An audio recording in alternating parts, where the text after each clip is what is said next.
Right, let's start with some food for thought this morning. What is exactly going inside your protein powder? Well, doctors and researchers from the Rajagiri Hospital in Kerala and some US-based tech entrepreneurs, they went into understanding this a little bit more. They analyzed 36 different protein powders, and what they found is that a staggering 70% of those 36 samples that they picked up did not reveal the right protein information. In some cases, the protein content was only half of what was advertised on the pack. And what's even worse is that 14% of the samples contained harmful fungal aflatoxins. We'll break down what that is for you in a little. 8% showed traces of pesticide residue. And obviously, all of these findings raise very serious concerns about the quality, the safety of protein powders that are readily available for you and me in the Indian market. So what should you buy? What should you not buy? Let's hear it. We decided, as we do on TBC, to bring on an expert. This is Dr. Amogh joining us from the Yatharth Hospital. Let's go over to Doctor and understand more. So, Doctor, thanks for joining us early in the morning. Doctor, question number one. A majority of protein powders we're learning are doing more harm than good. So, for average consumers who want to start taking powders, what should we look for? So basically, we have to look out at the protein content. How much is that 100 gram of powder how much protein it is giving you. That is the main thing. You can also see for the essential amino acid content. Like we need at least there are 8 essential amino acids and 2 semi-essential amino acids. So that is a very important thing to be checked when you are buying a protein powder. Okay. And you also check on whether it is containing how much of sugars and all, whether that content is less or not. So basically, these 3 things you should look when you are buying a protein: the protein content, the amino acid content, and the sugar content. Yeah, those are 3 things to keep in mind. But Dr. Amogh, the problem with this story seems to be that it's not just what is on the label. The fact is you can't trust what's put on the label either. Isn't that a bigger problem? That is what the survey shows. Even if they claim that the label has got so and so much, the label says that it contains so much protein, it actually does not have that much protein. Right. That is, and the companies may actually, if a legal action is taken, the company may get a serious, they may have serious issues because they are claiming what they are putting, but they are actually not putting. Yeah, but Doctor, I just want to get this straight here. You know, the issue with all these packaging is that the agency that gives them certificates, FSSAI, isn't the problem that they basically don't check if what's in the product is actually beneficial or not, what's in the bag. Their job is basically to check if that is harmful or not. Isn't that the crux of the matter? FSSAI is a regulatory body. It can only form guidelines to say that this thing should be consumed, this thing should not be consumed. Up to that much, it should not. It should be marked as an harmful ingredient. It should be labeled properly that this product has got this content which is potentially harmful, so it should not be consumed. FSSAI may only come up with these regulatory things. Now, the companies which forms these products, they take this and they label it also, but sometimes the labeling is also very small. They put it in a very small place so that people generally they don't read all those things. Number 2, the question which you asked earlier, that like FSSAI will not tell us, they will not blame the company if they are not giving the actual ingredients, what they are claiming. FSSAI only will produce the regulatory thing, whether, as you told, whether it is harmful or whether it is beneficial. Doctor, if we just come to you with a slightly more basic question, can you just tell us, tell our family, who should be having the protein powders? Who's it right for? Who's it wrong for? See, protein powders, see, I'm being a doctor, protein powders are actually required. Most of our patients are frail. Most of the patients are recovering from a disease. Liver patients needs extra protein. So all these protein is very much essential for everyone. And seeing the diet of normal people nowadays, we consume lot of carbohydrates. So if it is replaced with some amount of protein, it does good for everyone.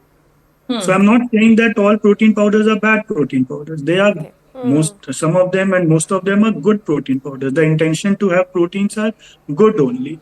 It decreases your fat content, it decreases your carbohydrate content. It gives you good building blocks materials.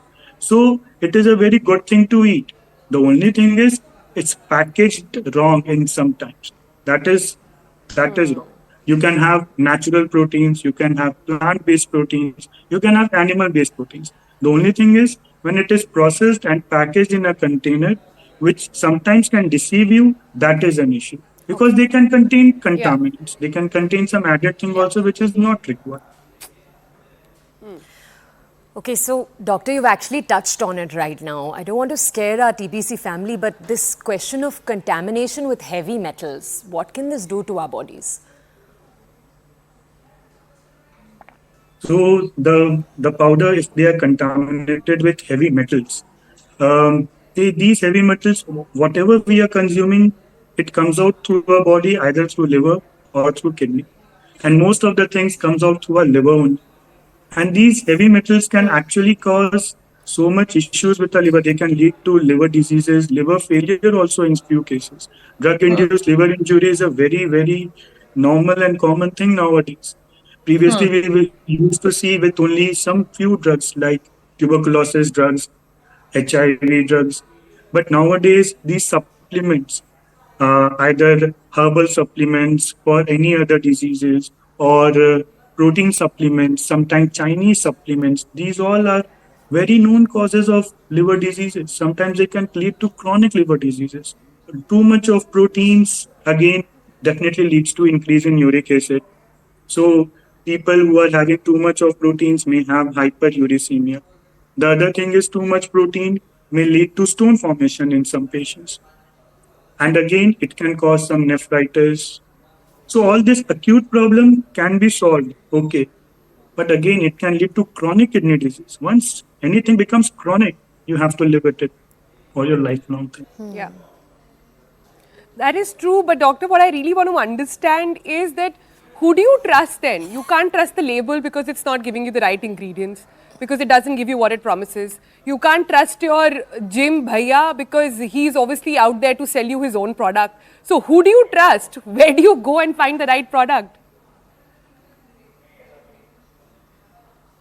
So that is that the question you have asked, even we don't have answers to that.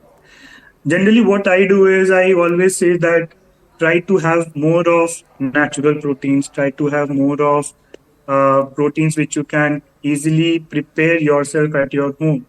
Eating more of eggs, eating more of paneer, tofu, eating more of soya chunks, soya beans, lean. So that is what we generally tell to our patients, to have more of natural proteins, the proteins which you can consume on, which can prepare on your. But sometimes we do have to tell them to take extra protein powders also. We do recommend few medicated protein powders, but actually speaking, after going through the survey, we are also not very sure whether that these medication powder which are Wow. marketed by so many companies, whether they're actually genuine or not. So I also think that whether I should also go and get it tested or not before prescribing it to my patients.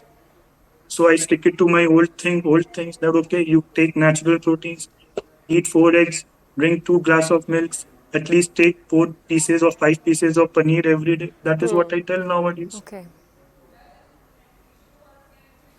All right, then. Thanks so much for joining us, doctor. But it's troubling when even the doctors are saying they don't know what to really trust right now. So clearly, there's a lot of policy and regulation required on this story. But let's move on from that a little bit. Like we said, protein powders, the sense that we want to bring out from the story is that they're not all bad. They don't all cause cancers, as some of the headlines will tell you. There's the good, there's the bad, There's the ugly, the protein powder, and our job here is to sort of bring that out really for you.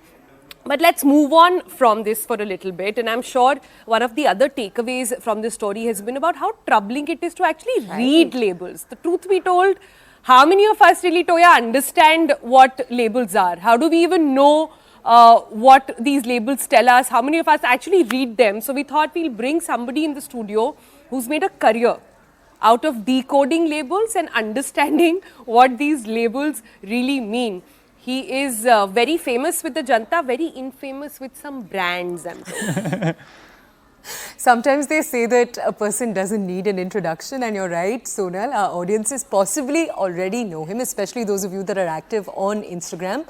We have with us today in the studios Revant Himmat Singka. He goes by the name Food Farmer. That's possibly how you know him. Sonal, do you want to take the first question to him?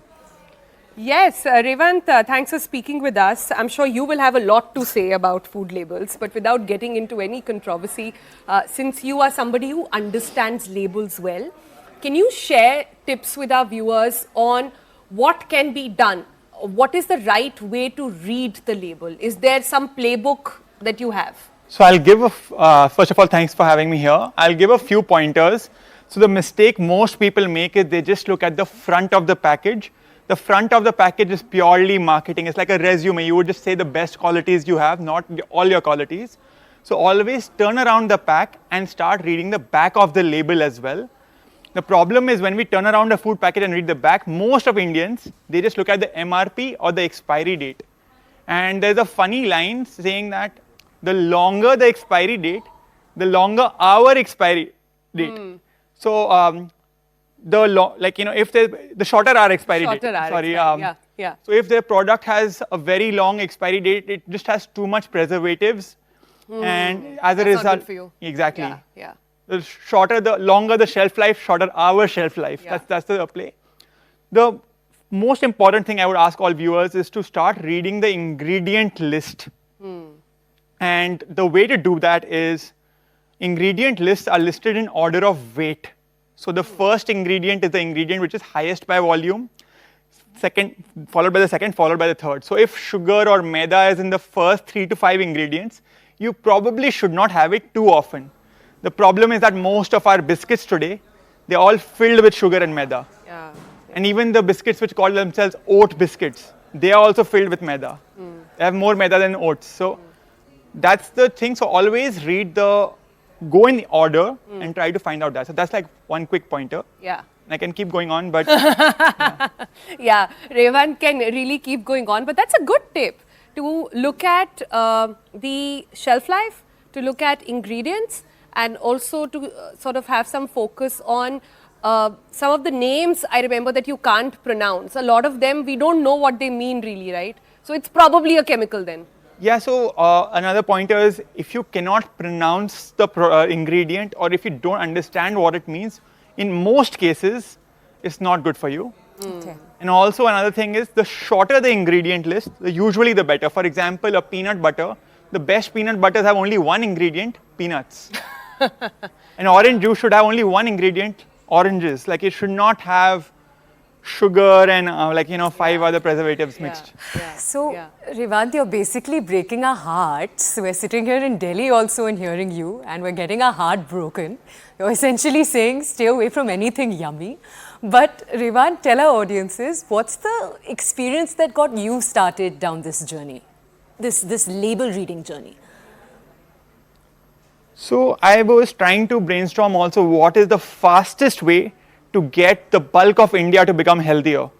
And I just feel like, if you want to try a quick approach to get both the rich as well as the poor to become healthier, because all of us are consuming packaged food. And in the thousands of years of human history, we've been eating packaged food only for the last 50 to 100 years. So I wanted to, and the amount of packaged food we've been eating in the last 50 to 100 years has only been increasing day by day. So this is why I thought that I'll focus on this.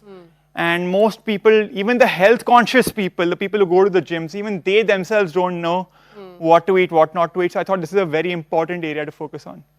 And very glad you're doing it. Thanks so much, Revant, for being here and sharing such useful tips with our viewers. So that's something for everybody to do as the weekend approaches and you go out shopping. Keep all these things in mind before you pick up the next product.